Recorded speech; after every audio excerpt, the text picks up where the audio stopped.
Buenas a todos y a todas. Antes de comenzar nuestra intervención, nos gustaría agradecer la posibilidad de estar aquí a Mariano Gambín, presidente de la Alliance Française de Tenerife, y a la jornada celebrada con este tema tan interesante como es el bon vivant. Tanto Denis Santos González, mi compañero, como yo, Rubén Díaz Vega, hemos pertenecido, en el caso de Denis, o seguimos perteneciendo, en mi propio caso, al grado de estudios francófonos de la Universidad de La Laguna, por lo que nos ha acompañado y mejorando lo presente nos seguirá acompañando, o eso esperamos, un incesante interés por la cultura francesa y francófona también. Nuestro trabajo, como pueden ver en la pantalla, se titula Producido en Francia, degustado en Tenerife, los placeres del bon vivant. Les hablaremos sobre lo producido en Francia, refiriéndonos a las manufacturas foráneas, concretamente las que venían de Francia, o que llegaban a Tenerife por medio de los puertos franceses como el de Marsella. Para delimitar nuestro trabajo, ya que el título es bastante amplio y general, debemos aclarar que solo haremos referencia a todos aquellos productos comestibles o bebibles, es decir, todos aquellos que tienen que ver con el buen comer y el buen beber de un bon vivant chicharrero. El bon vivant ha sido tratado en esta jornada desde las diferentes posiciones, pasando desde el antiguo régimen, desde el siglo XVII, pasando por el siglo XVIII y pasando por el siglo XIX. Dentro de este marco histórico del siglo XIX, nosotros nos centraremos en ver un poco en sí, no tanto en continuar en características en sí mismos sobre el bon vivant, sino más bien todos aquellos productos que iban a denominar a esa persona a ser un bon vivant. Como ven en pantalla, el marco histórico exactamente, vamos a partir desde la segunda mitad del siglo XIX, tomando en cuenta así 1852, con el nacimiento de la ley de los puertos francos, ya que los aranceles se disminuyen favoreciendo todo el comercio que viene de Europa hacia América e incluyendo también África. Como límite o como periodo histórico en el cual nos vamos a pasar nuestro trabajo, hemos decidido ponerlo en 1895, tomando en cuenta la guerra de independencia de Cuba, ya que, como afirman diferentes cronistas y se puede ver en correspondencias como correspondencia de las casas comerciales, no malentendido, sino su propuesta, la idea de que a partir de esta fecha ya el comercio desde Europa tiene diferentes problemas para llegar a América.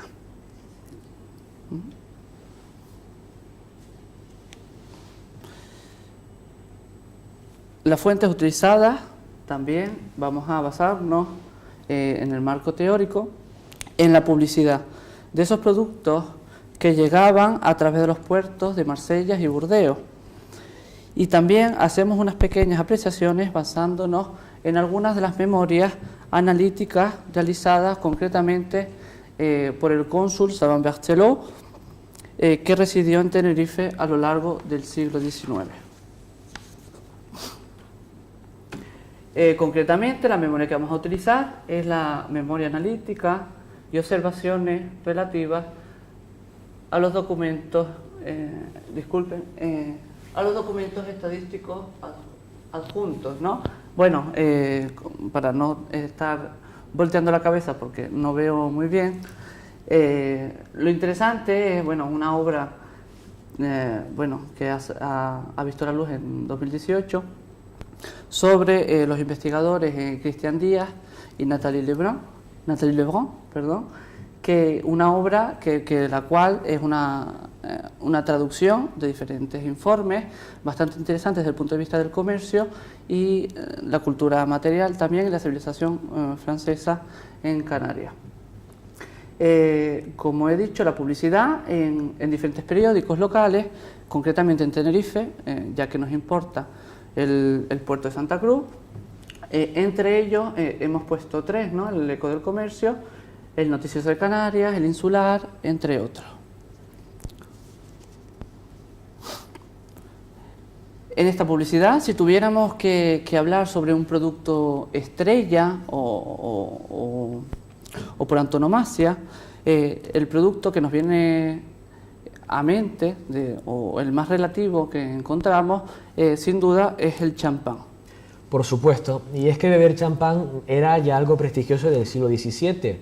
Tiene su origen, según la leyenda, que cuenta cómo el monje Pierre Pérignon, al que todos conoceremos más tarde como Don Pérignon, intentaba eliminar las burbujas del vino porque las botellas se estallaban debido a la gran fermentación de este vino.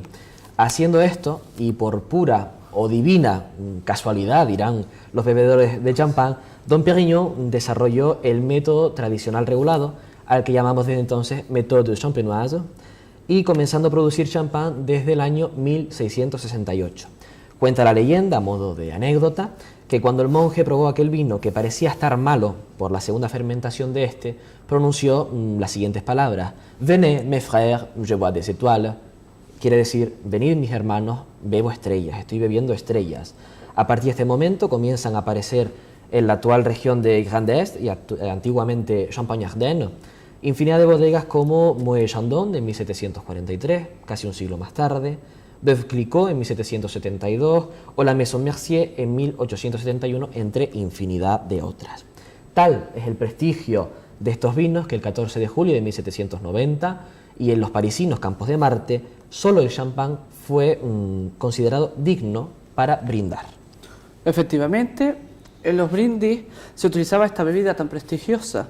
Por ejemplo, en 1852 se anunciaba en el periódico tales como el Eco del Comercio las manufacturas cuando éstas llegaban de los puertos y se depositaban en los almacenes o pequeños comercios. La mayoría de ellos se encontraban en lo que hoy conocemos y en aquel entonces también, lo que viene siendo la calle del Castillo. Esos productos llegaban de los vapores y después los almacenes o los pequeños comercios aprovechaban la prensa local para anunciarlo a modo de inventario algunas veces o en pequeños anuncios. Si tenemos en cuenta los consignatarios, que eran los responsables de hacer los trámites administrativos de las cargas y los pasajes que llegaban de otros muelles o puertos foráneos, tenemos que tener en cuenta pues diferentes consignatarios. En cuanto a los anglófonos, tenemos que resaltar a Bruce y Hamilton, y en la vertiente francófona o de origen francés tenemos que resaltar a los hermanos Ardisson y también a la compañía o la casa Lagauche. En este anuncio, concretamente, donde se aprecia un festejo por la entrada de la ley de los puertos francos y la celebración del cumpleaños de la reina Isabel II, vemos cómo dicho brindis se convierte en protagonista gracias a las bebidas tales como el champán, los vinos del Rin o los de Burdeos, entre otros. En esta tabla hemos intentado reflejar, tanto Rubén como yo, los productos que llegaban, pues concretamente, como ya hemos dicho, de los puertos de Burdeos y de Marsella en general, son los que más salen en la prensa, y lo hemos dividido en 3 partes: la cantidad, haciendo referencia al número que llegaba al muelle de Santa Cruz de Tenerife; el producto, ya que vemos que varían, a veces son cestas, a veces son cajas, simples botellas; y después hemos creído oportuno poner la fecha teniendo en cuenta o poniendo de margen de 5 años entre uno y otro, para hacer una evolución del producto de forma anecdótica, ¿no? Podemos resaltar justamente en 1853 esa gran cantidad de botellas de champaña que llegan, que bueno, como podrán ver, 21.160 botellas, algo que sin duda parece algo increíble, o eso nos parece. Después vemos como a veces, o cada tanda, cada mes, los periódicos se iban publicando, dependiendo del cual, cada semana o tenía una tirada cada 2 semanas. Entonces, bueno, hay veces que llegaban simplemente pues 2 cestas de champán. Vemos también cómo esto se puede entender como que era un producto no muy comercializado, entonces como había poca cantidad, se podía adquirir de forma exclusiva o el producto simplemente tenía una categoría denominada así como algo de lujo. Aprovechando un extracto de la memoria que ya hemos citado de Savant Berthelot, que ya en la obra de Nathalie Lebrun y de Christian Díaz, Berthelot nos comenta lo siguiente: la importación de los vinos de España se hace cada vez más fuerte y la de los nuestros disminuye en la misma medida. Por el contrario, nuestros vinos de Champaña y de Burdeos empiezan a encontrar más consumidores, pero naturalmente la venta de estos vinos finos todavía es bastante reducida. Bueno, si tuviéramos que quedarnos con una idea general, ese término que denomina Berthelot como estos vinos finos, entendiendo por ello el champán. Ya veremos más adelante que los Burdeos, los del Rin y los de Borgoña también consideran esa denominación.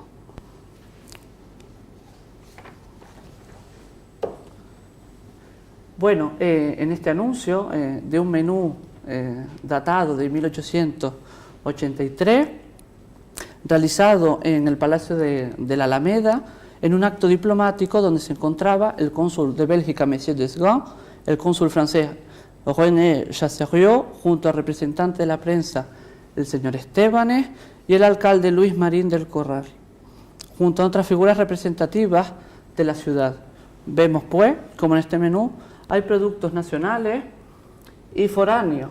El que nos interesa a nosotros, bueno, vemos que hay otros productos de origen francés o de platos que vienen que se realizan con diferentes productos franceses, ¿no? Como el pastel de glacé, y el vol au vent de pollo, etcétera. Pero lo que nos interesa en este apartado es la parte de los vinos, resaltar como ya el champán compite o comparte en la mesa espacio con otros vinos, por ejemplo, de Jerez, de Malvasía o de Tenerife.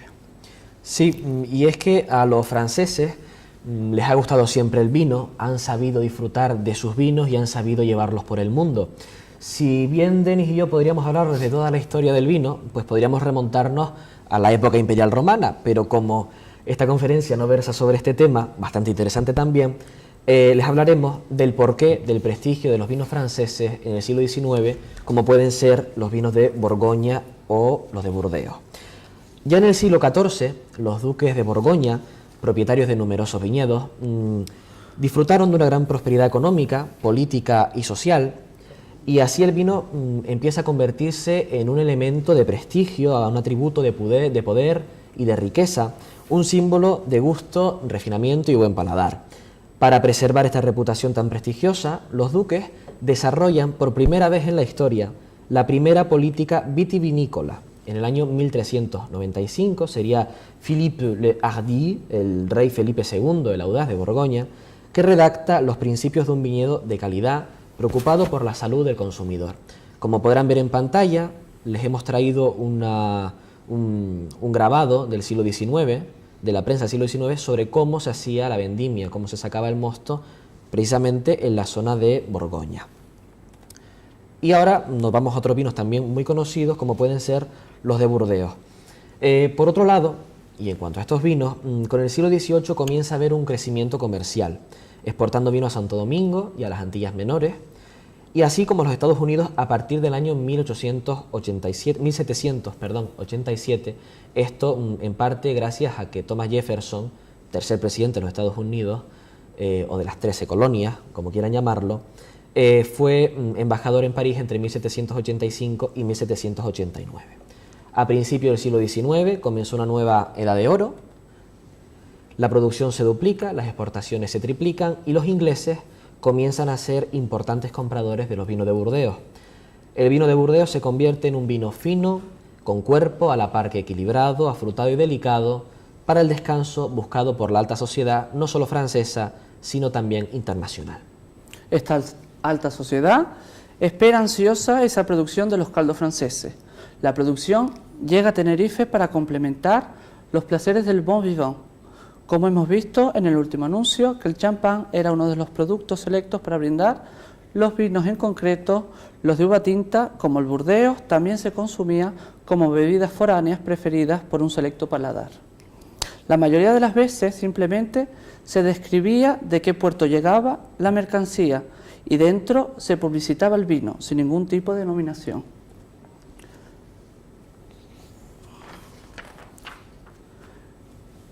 En este anuncio, justamente, vemos que 200 botellas de vinos de Burdeos es algo concreto si tenemos en cuenta que las casas comerciales siempre anunciaban sus productos con la ciudad, concretamente, como estamos hablando de Francia, de Lyon, de París, de Marsella, de Burdeos, etc. Cuando hablamos de los vinos, tenemos que tener en cuenta, siempre basándonos en la prensa local, llega mucho vino general francés y en pocas ocasiones, como podemos ver, ese vino se denomina a partir de la ciudad o de la uva utilizada. Burdeos, por ejemplo, vemos que salvo en el 58, en el 53, al igual que hemos visto con el champaña y veremos con el coñac, que hubo un boom de estas mercancías alcohólicas llegadas a las Islas Canarias. Cuando van pasando los años, este consumo se ve un poco deteriorado. Si bien es cierto, nos basamos en la cantidad de productos que llegaban. Para terminar, con los caldos podemos nombrar los del Rin, como se pueden encontrar en algunas publicidades o inventarios de los periódicos. Aquí, por ejemplo, vemos como vino del Rin en botellas, ¿no? Se determina, esto es un claro ejemplo, en muchos anuncios simplemente pues lo publicitan o lo anuncian teniendo en cuenta el vino pues del Rin, de Burdeos o de Borgoña, o simplemente vino francés, ¿no? Es como se categoriza estos vinos que llegan desde Francia, ¿no? Ya veremos que hay partes donde se exagera muchísimo y simplemente se les atribuye esta denominación, no de origen, sino nacional, para también aprovechar su prestigio, como algo novedoso, o exquisito, o selecto. Aprovechando el mismo anuncio, vemos también como hay otros productos que vienen de Francia, ¿no? Como puede ser el coñac, el champaña, que es muy interesante, categoriza en primera y segunda clase, ¿no? Como si la misma bebida, pues hay para primera o segunda denominación, vamos a decirlo así. Aquí tenemos otro claro ejemplo. Este es muy llamativo porque, bueno, esto es una lista de rifas que tiene lugar como que una familia para las fiestas o para festejos religiosos donan cada uno lo que tiene en su casa. Vemos aquí, por ejemplo, una familia cómo dona diferentes botellas de vino del Rin, ¿no? Una caja de botellas de vinos del Rin. Es muy curioso cómo estos productos tan selectos o tan novedosos también se regalan para determinadas rifas o bazares, no bazares como almacén, sino los bazares que se entendían también por aquella época, ¿no? Aquellos donde se hacía como una especie de, actualmente lo que entenderíamos como las tómbolas. Aquí tenemos otra rifa, muy interesante también, porque justamente son vinos del Rin. Pero no toda la importancia recaía en la elección de la uva para lograr buenos caldos. Un claro ejemplo puede ser el coñac, ya que esa sustancia bebida no depende tanto de la uva, sino cómo se destila. Por supuesto, como bien dice Denis, nos centramos más en la destilación o en una segunda destilación. El coñac durante el Renacimiento, el comercio del coñac empieza a dispararse gracias a un público no esperado, los holandeses que recorrían la costa atlántica en busca de sal y bueno, se fueron con sal y también con unas cuantas botellas de coñac, que nunca viene mal. En torno a los siglos XV y XVI, también los holandeses deciden destilar los vinos de la región una segunda vez para conservarlos mejor en el trayecto de Francia a Holanda. Y de ahí se obtendría el Bruilly, que se bebía con plantas aromáticas. Sin embargo, sería en el siglo XVII que la destilación de estos vinos tomaría una nueva dimensión gracias al Chevalier de la Coimaron, Monsieur de Segonzac, el señor de Segonzac, que soñó que Satanás intentaba condenar su alma en un caldero, pero como tenía tanta fe cristiana, católica, pues no pudo, y entonces el diablo se vio la obligación de coser su alma una segunda vez. Cuando despertó del sueño, vio la idea muy clara y decidió coser una segunda vez el Bruilly que habían hecho ya los holandeses. Así, en la región de Cognac se ha perpetuado esta leyenda sobre el origen del descubrimiento de esa doble destilación, y en el siglo XIX asistimos al nacimiento de numerosas casas comerciales de Cognac como Bisquit en 1819, Courvoisier en 1843, Royer en 1853, Mucot en 1862 o Camus y Hardy, ambas en 1863. En Tenerife el consumo del coñac era algo asociado al buen beber, una bebida extranjera con una gran acogida en almacenes de la capital. En particular nombraremos al almacén La Barcelonesa de Nicolás Remón.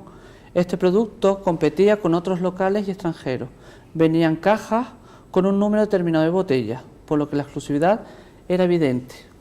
En este anuncio, de la Barcelonesa, como acabo de resaltar, no solo se vendían productos alimenticios o bebidas alcohólicas, sino también se vendían manufacturas referidas al vestir y a la moda, como veremos después.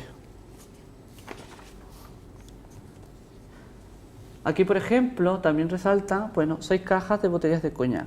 Vemos tampoco que las mercancías tampoco son tan cuantiosas, sino 6 cajas, no determinan las botellas. Por lo general, en otros anuncios, siempre van de 6 a 10 botellas.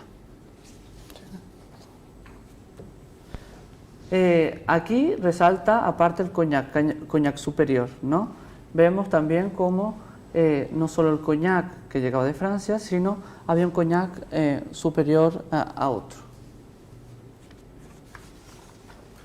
Este es el anuncio que ya hemos utilizado para referirnos a las grandes cantidades en 1853, donde vemos que el coñac, junto al ron y otros licores, se llevan el mayor número de productos comercializados en sí. También en cuanto a los licores, podemos hablar sobre el exótico Curazao, compañero de bodegas de aguardientes tales como el anís. Exacto. Como bien decías, Denis, estas dos bebidas, el Curazao, que en la grafía española del siglo XIX se escribía curazado con Z, compartió bodega en esos vapores junto al anís. Estos vapores que ayudaron a complacer la delicada sed de la alta sociedad. El licor de Curazao, por un lado, aquí está, ya decía yo. El licor de Curazao es un licor de naranja con una graduación de entre 20 y 40 grados que se utiliza para preparar muchos cócteles actualmente y se considera generalmente un triple sec.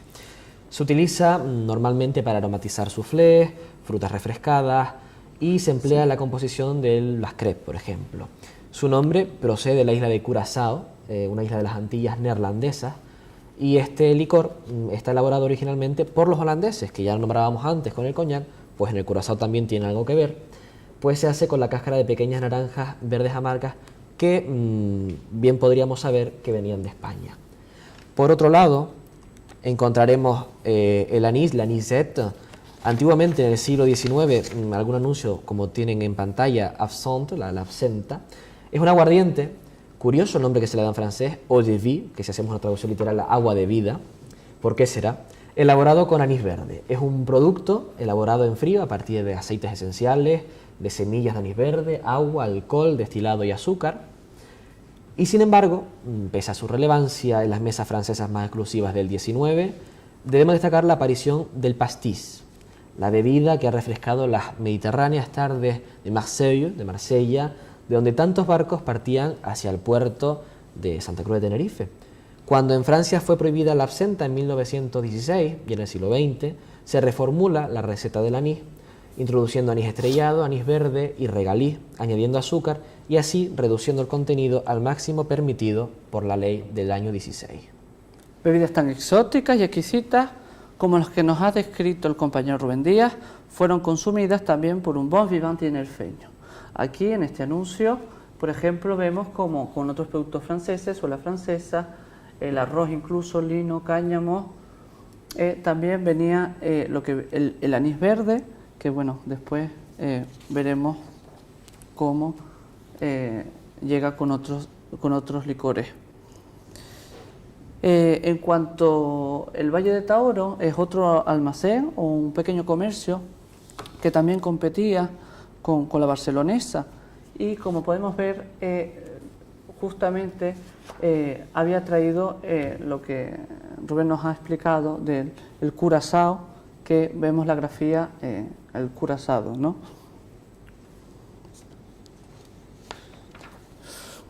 Terminando con las bebidas alcohólicas y teniendo en cuenta que esto no es una terapia sobre el alcoholismo, el siguiente fragmento de la memoria de Savant Berthelot vemos cómo hace un pequeño inventario de los productos que llegan de Francia y añade al final las ganancias de las ventas de estos productos, donde deja claro que en 1862 los licores que se consumen, como el coñac, son pocos y para exquisitos paladares.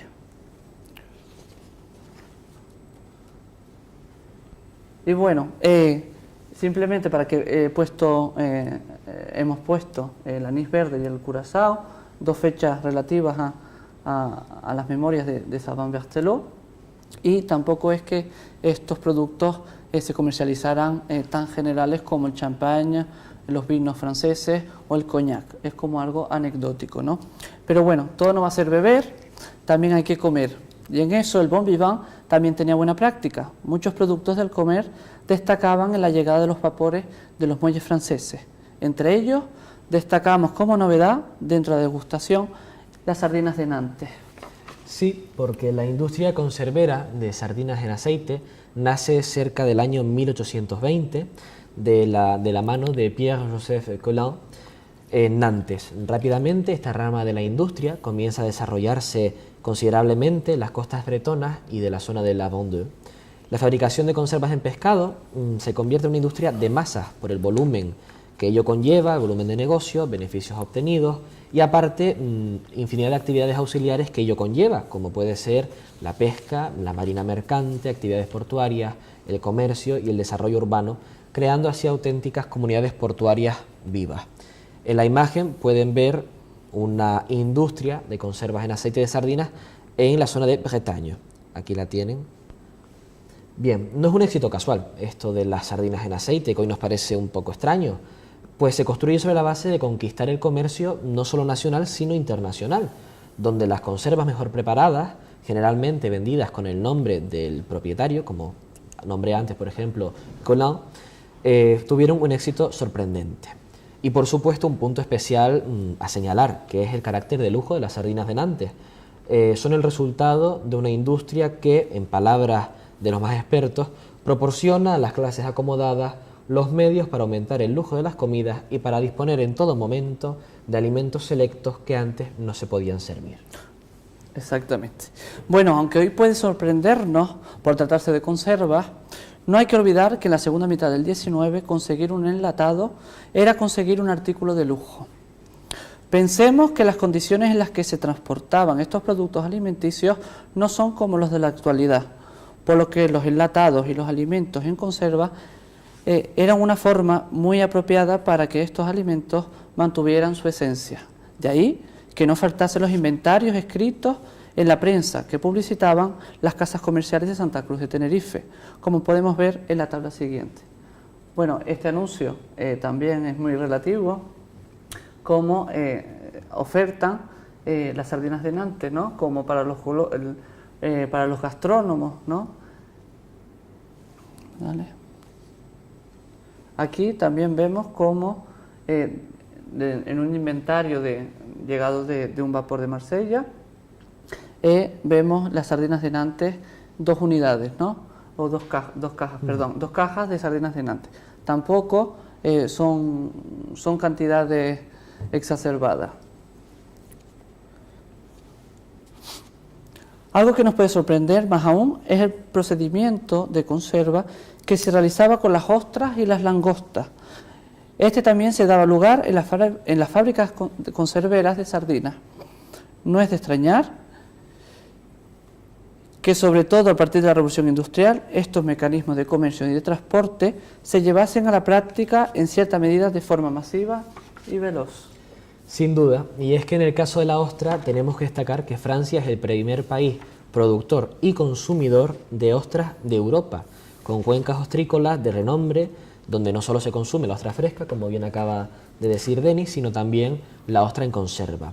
Y es que podríamos trazar un recorrido por les bassins ostrícoles, las cuencas ostrícolas, que nos llevaría desde la Aquitania, hasta la Normandía, encontrando hasta 6 denominaciones de origen distintas, empezando del norte hacia el sur: Normandía, con una ostra bastante carnosa y sabrosa; Bretaña, que disfruta de las mareas más vivas del mundo, lo que le da a la carne de la ostra una consistencia increíble; la Vendée, que desprende un sabor equilibrado con una carne firme y consistente; Charente-Maritime, se caracterizan por su grado de maduración, o eso dicen los más enterados en el tema, que otorga a la ostra Marennes-Oléron, el tipo de ostra dada en Charente-Maritime, un sabor a tierra marina, que dicen, y un gusto rico que se alarga en la boca.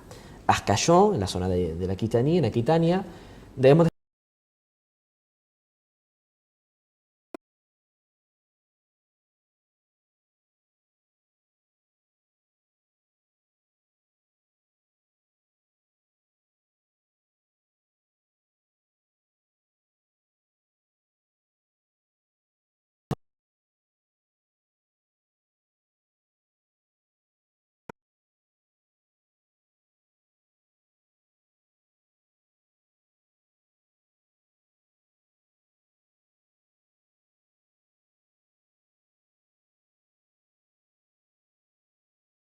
importados a Santa Cruz de Tenerife procedían de Lyon, una zona fresca y seca propicia para procesar este tipo de alimentos.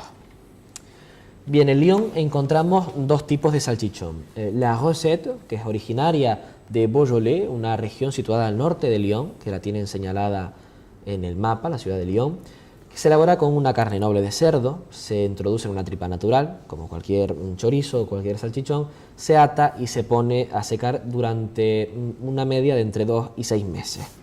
Un gusto franco y característico. El Jesús es el segundo elemento curioso de los salchichones de Lyon. Es más ancho, aunque más pequeño, se mete en una red, lo que le da una forma característica de pera, y para elaborarlo pues también se utiliza una mezcla de carne noble de cerdo con grasa, carne magra y grasa, y se deja secar durante varias semanas. No lleva tanta maduración como el anterior. El nombre del salchichón, Jesús, alude al niño Jesús envuelto en pañales, ya que recuerda esta figura. Tan ilustre será el salchichón de Lyon, aunque ustedes no lo crean, que también podríamos recordar el guiño que se hace en la Vuelta a la Galia. Astérix y Obélix adquieren salchichón en la conocida Lugdunum, hoy precisamente la ciudad de Lyon. De Lyon a Santa Cruz llegan manufacturas en grandes cantidades y llamativas para los consumidores, sobre todo si nos enfocamos en la cultura del vestir y los saberes de la moda, ya que existen una enorme variedad de artículos para la confección de prendas como la exitosa Seda de Lyon. Sobre estas cuestiones hablará nuestro colega y amigo Carlos Castro Bruneto en su conferencia. Regresando al tema que nos ocupa, la degustación de manjares selectos de Lyon, podemos nombrar, como bien ha dicho Rubén, el salchichón. Teniendo en cuenta la memoria de Saint Berthelot, en lo cual él dice las salazones francesas se hallan todavía en minoría. Muchas proceden de España: tocinos, jamones, cervelas, sardinas, prensadas, aceitunas, etc. Alemania, Inglaterra y Estados Unidos importan igualmente jamones, arenques, bacalao, quesos, mantequillas, manteca de cerdo, etc. Francia no importa de manera exclusiva, sino sardinas en aceite, sardinas de Nantes que podemos comparar, salchichones, conservas en vinagre y algunos quesos. Aquí hemos hecho también una cuadrícula para ver de forma representativa cómo estos salchichones salchichones, llegaban en pocas cantidades, ¿no? No se suele tampoco especificar, sino simplemente se generaliza como salchichón de Lyon, salchichón fresco, salchichón superior o salchichón. Sobre los quesos, de forma sorprendente, también como nos dice Saban-Berthelot, podemos encontrarnos con una pequeña selección y consumo de ellos, teniendo siempre en cuenta la publicidad y los inventarios transmitidos a través de la prensa local.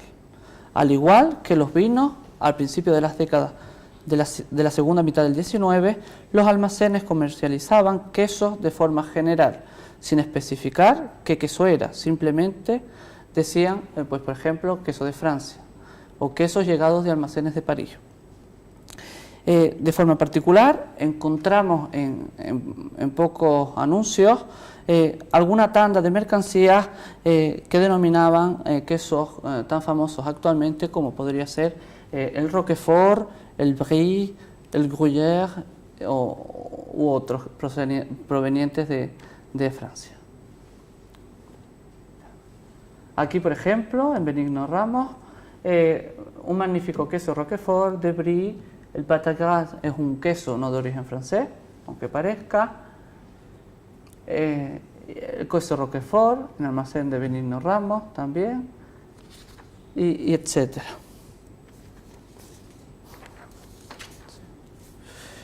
Enumerando a modo de miscelánea, productos anecdóticos también, como los quesos que no se comercializaban hasta ese entonces masivamente, podemos nombrar otros productos llegados de Francia: la harina, la pimienta, el clavo, el comino, la canela, la pimienta de Tabasco o la pimienta blanca, la guindilla, el azafrán, la lavanda y un largo etcétera. Esto no pone un punto en el acercamiento de los productos foráneos de origen francés, pero hemos intentado hacer una pequeña presentación general de algunos que llegaban. Lo que creemos que queda claro en este trabajo que hemos podido llevar a cabo Denis y yo conjuntamente es que se abren las puertas a la investigación de nuevos campos, como pueden ser la historia de la gastronomía, la antropología o la evolución de los hábitos y costumbres de la sociedad canaria a final del siglo XIX e incluso un largo etcétera. En conclusión, los comercios de la ciudad portuaria de Santa Cruz de Tenerife venden diversas manufacturas y objetos de refinamiento y de lujo, lo que recuerda, salvando las distancias, las actuales tiendas gourmet, gran variedad de vinos, licores, dulces, envasados, etc. En un proceso lento y tardío, homogenizándose con Europa, la transformación de las ventas al por menor y la difusión de la prensa de modas evidenció el progreso de la modernización y el desarrollo de una sociedad del ocio, convirtiendo en atractivos para todos el sentido de pertenencia y la identidad burguesa, tan representada por el bon vivant.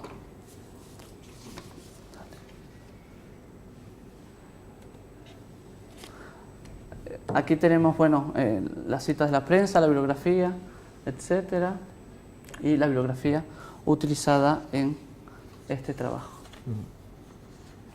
Nous vous remercions de votre attention. Muchísimas gracias.